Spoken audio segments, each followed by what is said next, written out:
this is the Demographics Decoded podcast with me, demographer Simon Kuestenmacher.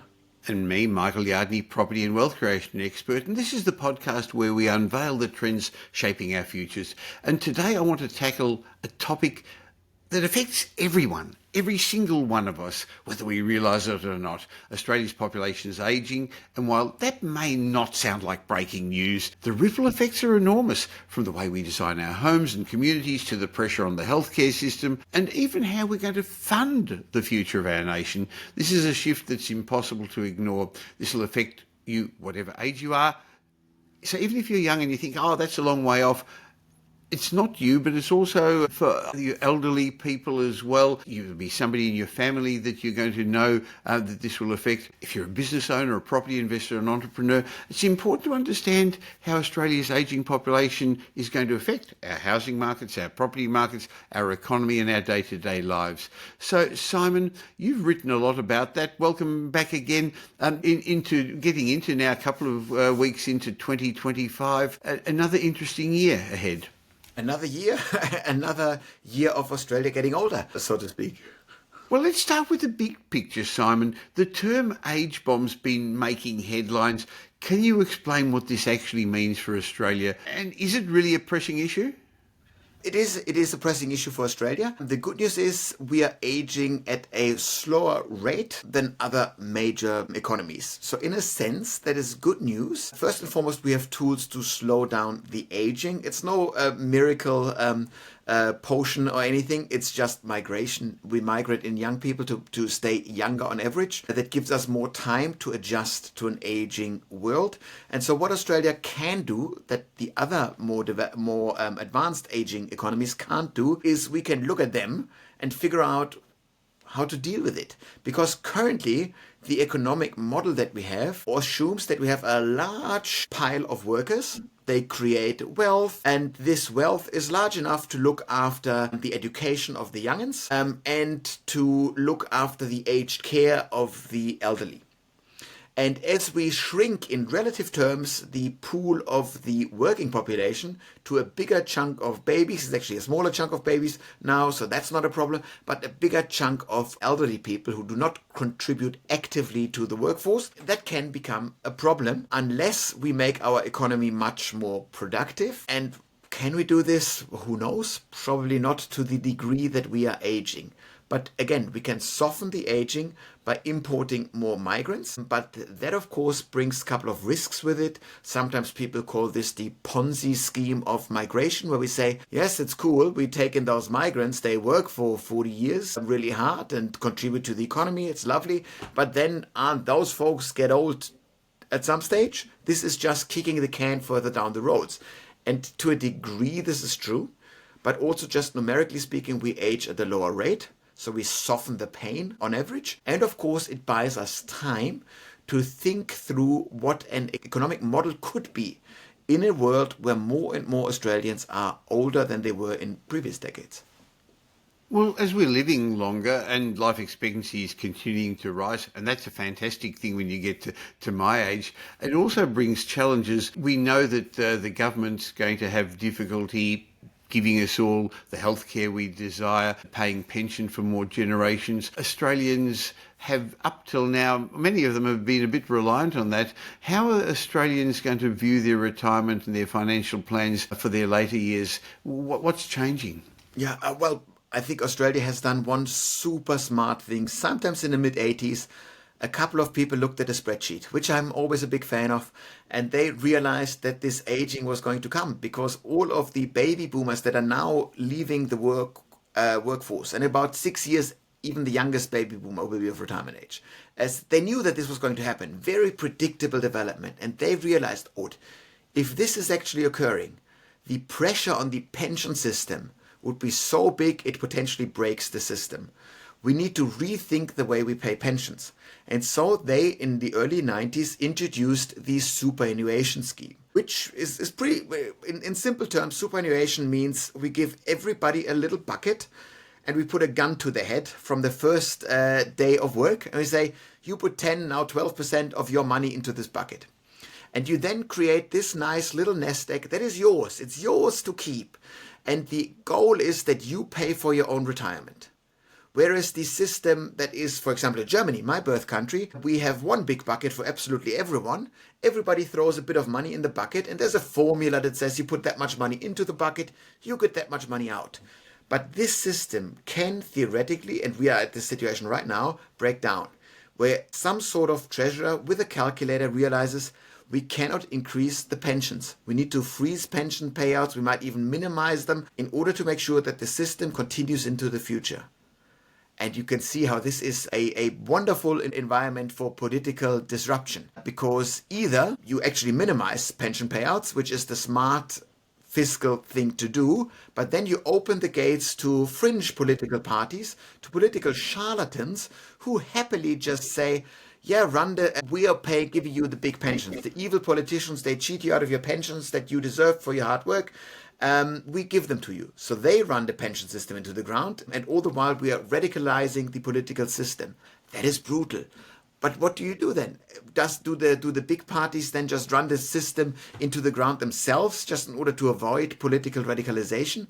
It's a lose-lose situation. Australia, through the superannuation scheme, softened the political potential for disruption. A marvelous invention, which I always look at with a hopeful view.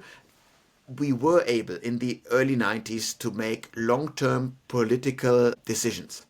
Why couldn't we be doing this now? So there's always hope. But Simon, now there's talk about using some or all of your super to get into the housing market.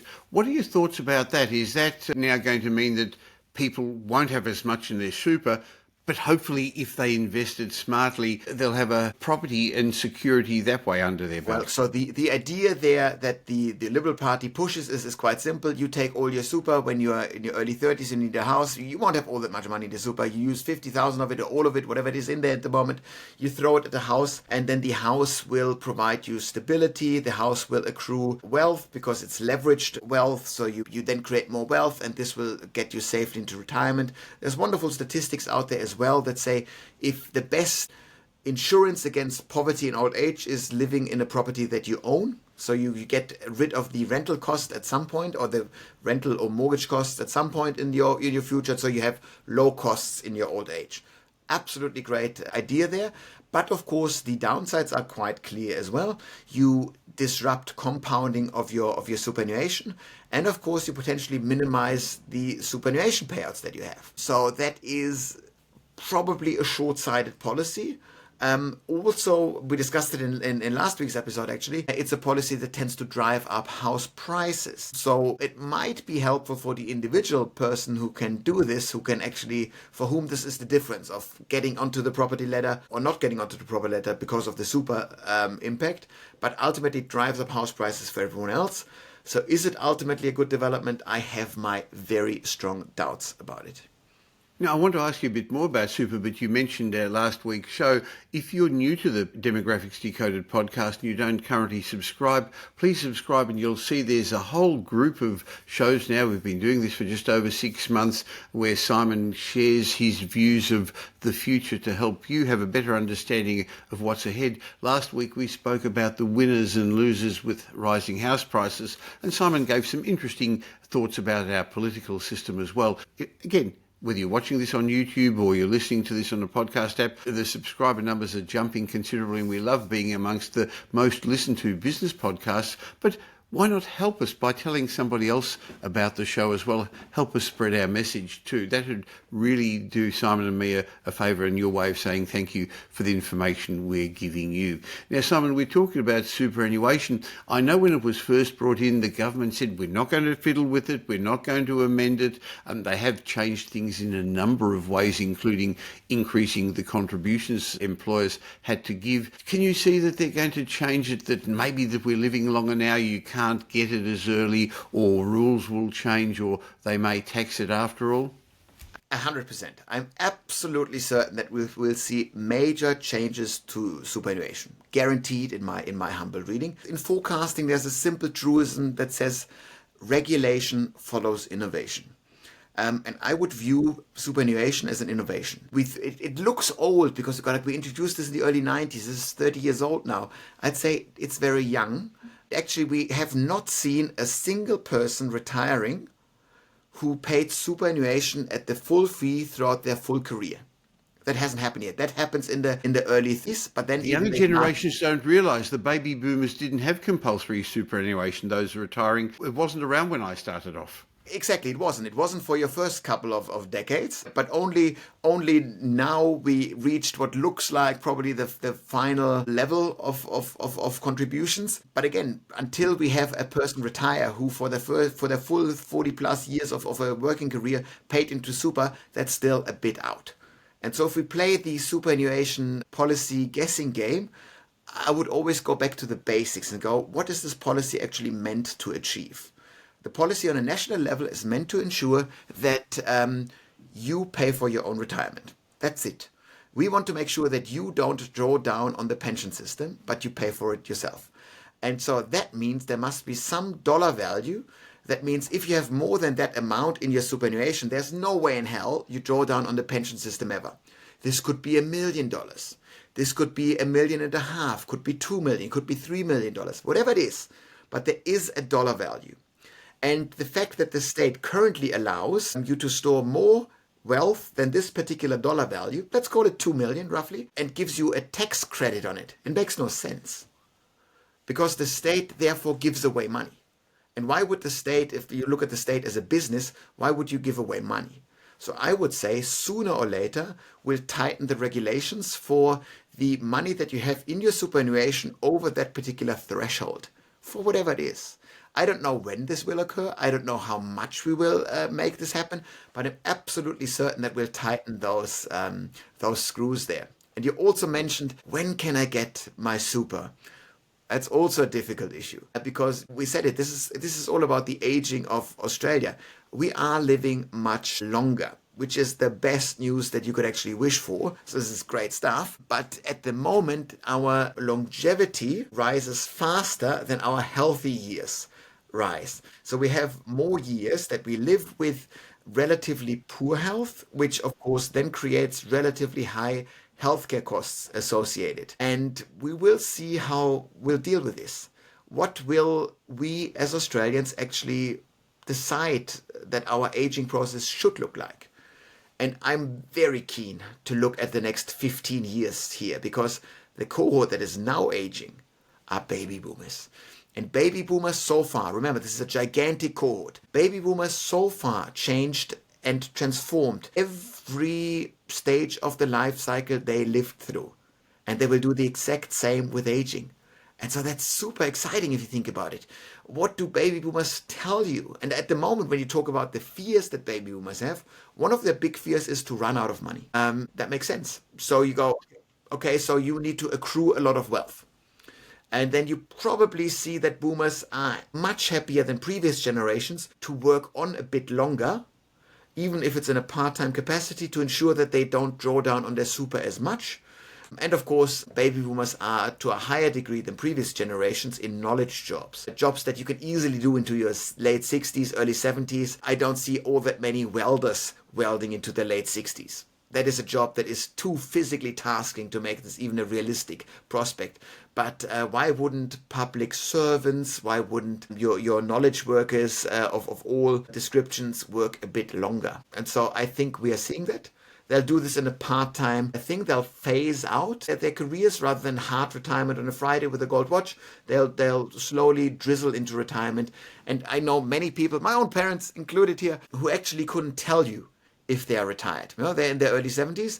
And yeah, they still work. But they do this at their own times, and then they go on long breaks. One day they will be retired and they will have not even noticed. It makes it easier that way. Now, we were talking about changes to the superannuation system last year. It was touted that if you had more than $3 million income, even if it hadn't been realised, would be taxed. So there's no doubt that the governments of whatever persuasion are going to look at a way of getting their fingers in the pie of this very big pot of money in self-managed superannuation funds as well. It's guaranteed. It's guaranteed. And it's also all the political developments there are pretty easy. So if you look at just politically speaking, the number of people that you want to get a bit of wealth there, this is the top sliver of society. Not even the top 1%, much smaller than that you're actually after. And that it will be touted as the government wants to steal your super. And most people need to understand what this threshold means. How many people can even hope to get to $3 million? That is overall, for most people, a ridiculous assumption. If you get to $3 million, congratulations. You've managed your career really well. Good on you. But don't expect any kind of mercy, if you Sympathy will, from the tax man. No, definitely. Now, I'm not allowed to give superannuation advice. It's a financial product. But Simon, I remember setting up my own self-managed super fund when I started working in the late 70s. My accountant suggested it.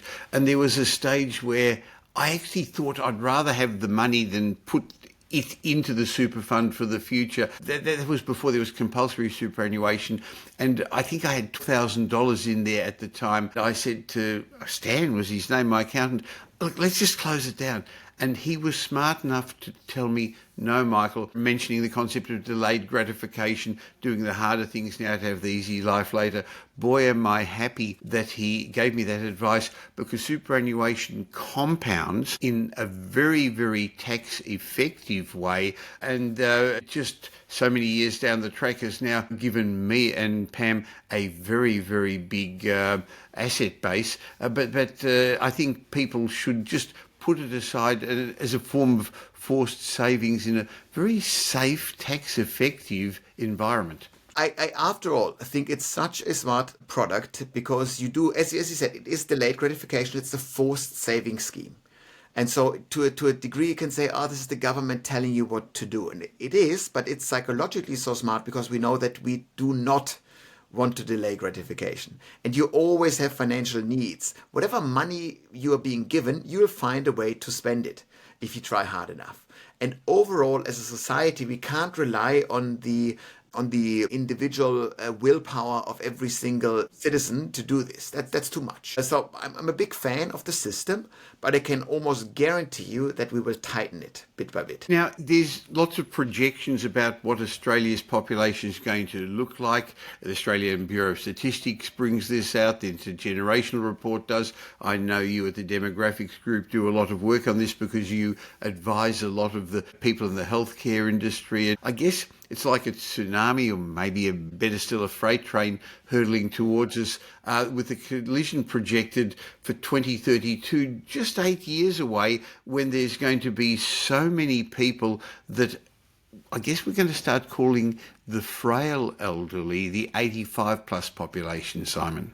Exactly, yeah. So 85 is one of my favorite statistical years to look at, because currently it fits two descriptions. It's the median age of death, meaning half of Australians make it past 85, the other half doesn't. And it also means it's also the cutoff date where half of the population needs care. So half of the 85 plus population needs care on a daily basis.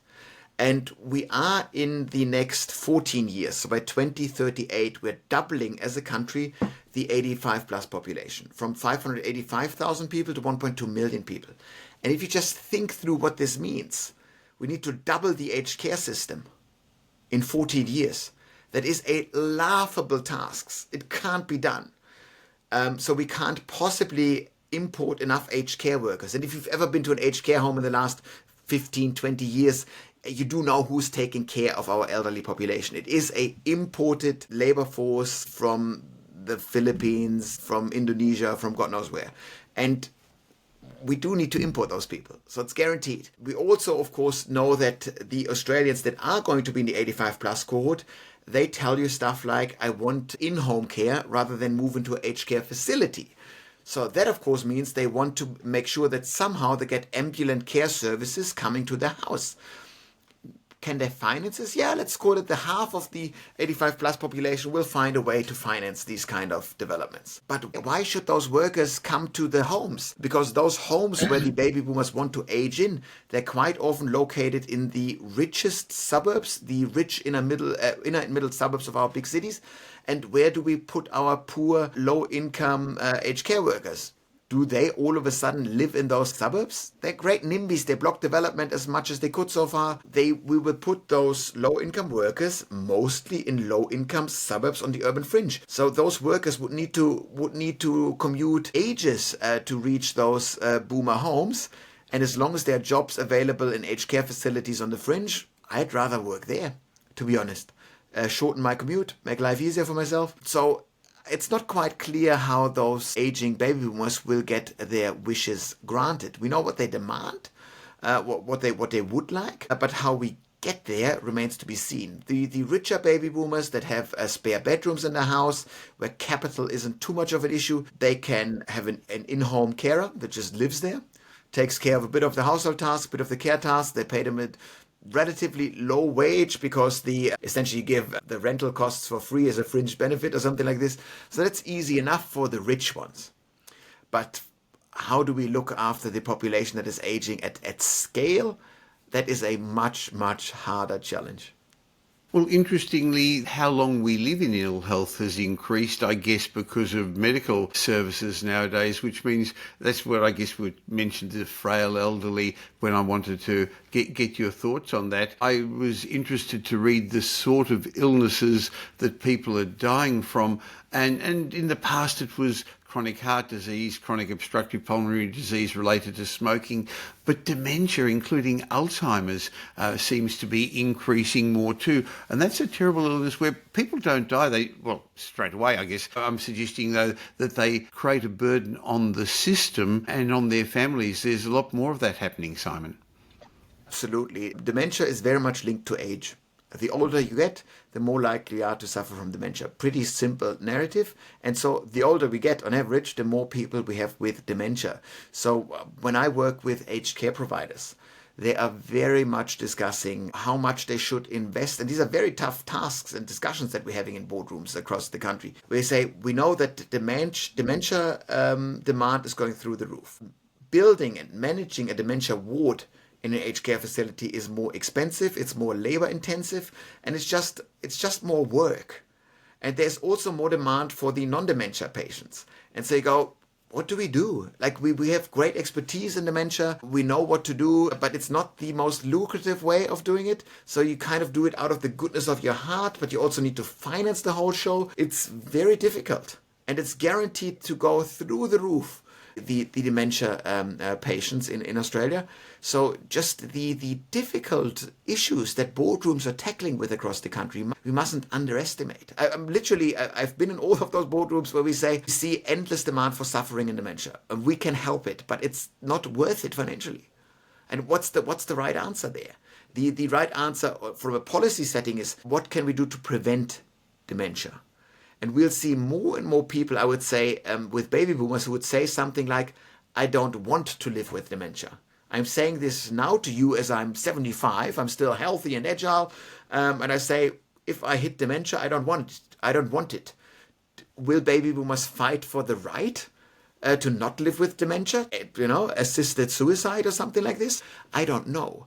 But I know that there will be a lot of movement in this broad direction. What exactly this will look like remains to be seen. But boomers in all those surveys are pretty clear that they say, I want healthy life or I want no life, at least to a much higher degree than previous generations. And so, if you put your ethical hat on it, you say, well, what would an ethic commission of a hospital, of a university, of an aged care provider say to those discussions? These are far from easy and clear-cut discussions that we're having as society is aging. You know this when you deal with aging relatives to begin with. It is, what would he have wanted? Yes. In the discussion that we say. I was like, that's fair enough, but maybe we've only discussed those things 30 years ago. And how much binding power does an agreement have if it's a couple of years old? How much say should you be allowed in those discussions? It's not easy. Now, interestingly, we started this discussion pointing out that in 2032, there's going to be this tipping point where more people are going to move into the age 85 bracket than at any other time. I also realise that's actually the year of the Olympics. I'm not sure that the two are directly related, but that's really not that far off, is it? Oh, it's very soon. And when I look forward in projections, one of the first things I always do is I look back the same amount of time. So it's actually 14 years that we're doubling the 85 plus cohort, so 2038. And if I look 14 years back, that is 2010. In 2010, you already had an iPhone. Sure, it wasn't as fancy as it is now, but you navigated unknown cities with an iPhone. You already had Facebook. You used WhatsApp to talk to your friends abroad. You had a laptop. You worked remotely some of the time potentially. It's not that different to now, 2010. So it's very soon that we will hit this doubling.